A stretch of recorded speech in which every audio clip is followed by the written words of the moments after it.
gardening friends, we are back at Garden Avenue in the kitchen, and today we're making one of my favorite comfort foods as we've entered the fall, and it is apple pie. I went to my favorite farm stand and I got a bushel of apples since we currently don't have apple trees in the backyard yet. Coming soon, hopefully next year. Of course, when will we get apples? Who knows? So I have a bushel of apples and I am going to make 2 Dutch apple pies. Those are my children and husband's favorite. So instead of crust on the top, they have this nice crumbly streusel type topping. They are delicious. All of my recipes come from my favorite cookbook, the Betty Crocker cookbook. This is the cookbook my mom used. Someone got it for me when I got married. I use it for all of my go-to recipes. Now, it changes as you get different editions. I actually really want the old edition that my mom has, but for right now, this is the one that I use, and I will type out the recipe and put it in the description of this video. I make pie crust with a food processor. It just works better for me. There's something about the pastry cutter and the motion and the texture. I just always end up with pie crust that's falling apart. So I'm going to show you how I do it using the food processor.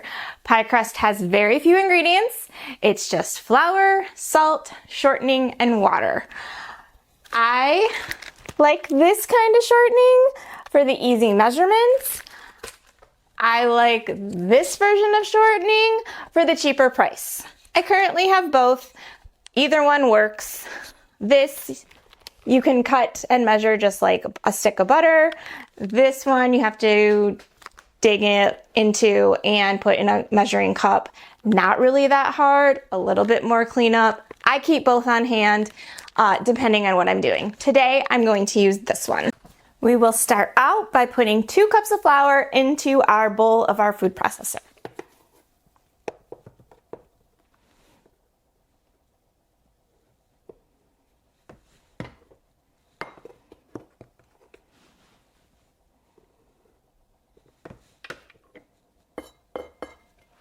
Two-thirds of a cup plus 2 tablespoons of shortening into the bowl.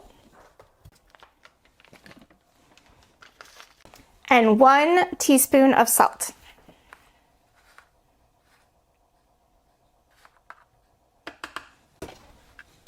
Pop the top on and pulse it until you have a nice texture between the flour and the shortening. It kind of looks like wet sand.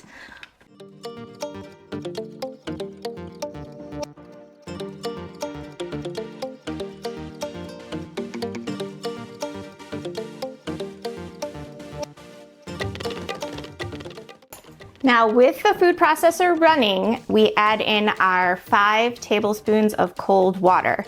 As it runs, the dough will start to form into a ball. As soon as it all gathers together and forms into a ball, you turn it off.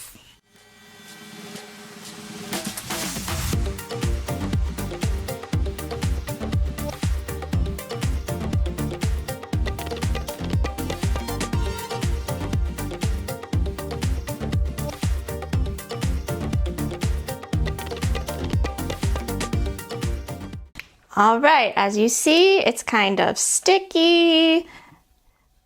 We're gonna get this out of this pot and add a little bit more flour and get it into a nice ball to work with.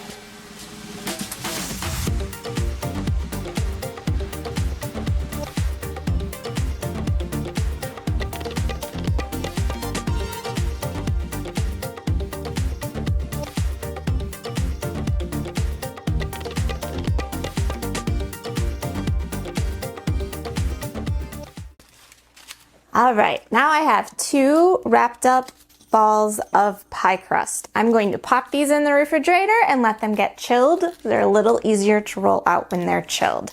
While they chill in the fridge, I will work on the apples. For the apples, we need 8 medium apples cut into thin slices per pie.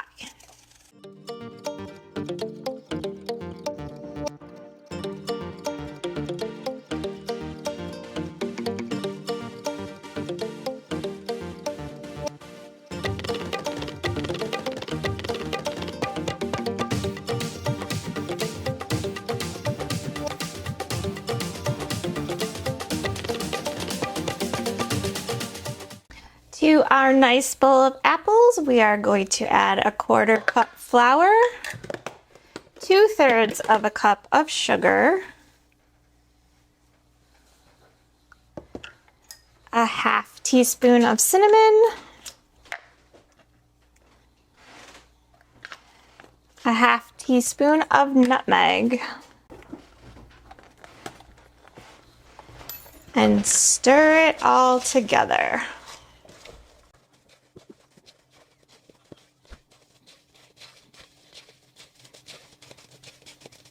Now that those apples are all nice and covered with our spices and sugar, we will repeat this whole process with bowl number 2 for pie number 2. Okay, we have 2 full bowls of apples covered in sugar and spices, and now it's time to get to the finesse part of making a pie. We are going to roll out our pie crusts and put them in the pie plates. Watch this.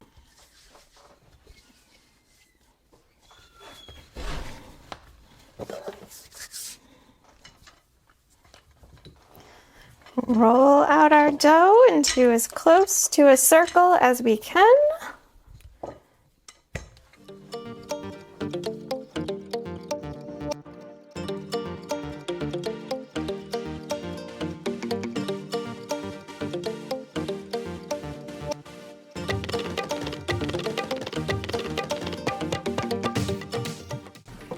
Now that we have a circle, we're going to take our pie plate. I use my nice mat plate over, and we will gently peel it off, and we do some adjusting.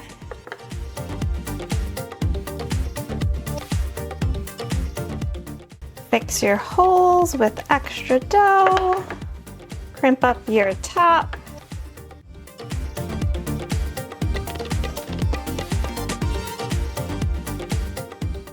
Kind of like playing with Play-Doh at this point. You just have to work it until you get a nice home for your apples.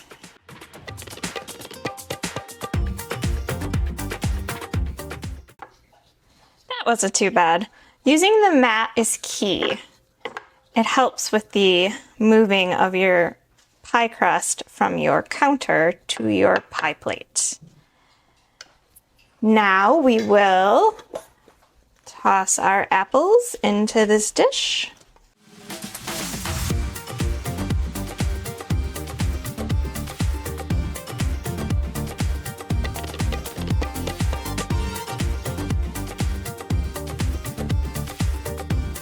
Spread them out. Our last step before baking will be to make our French apple topping. I think I said Dutch in the beginning of this video. My cookbook calls it a French apple pie. My mother always called it a Dutch apple pie. Same thing, apple pie, crumb topping. So now we're gonna make the crumb topping. For this crumb topping, we need a cup of flour, a 1/2 cup of brown sugar, and a 1/2 cup of butter. You want your butter to be cold. Then I use a pastry cutter and my fingers. You can also use a fork, just your fingers, a knife, whatever you want to do. You want to cut the butter into the flour and sugar so that they combine.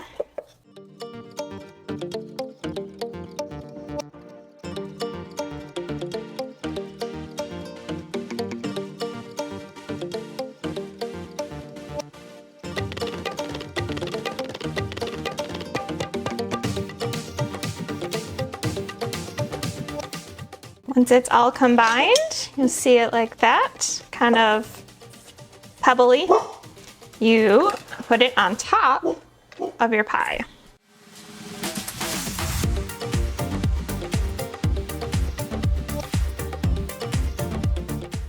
Okay, now we have two beautiful pies ready to go in the oven.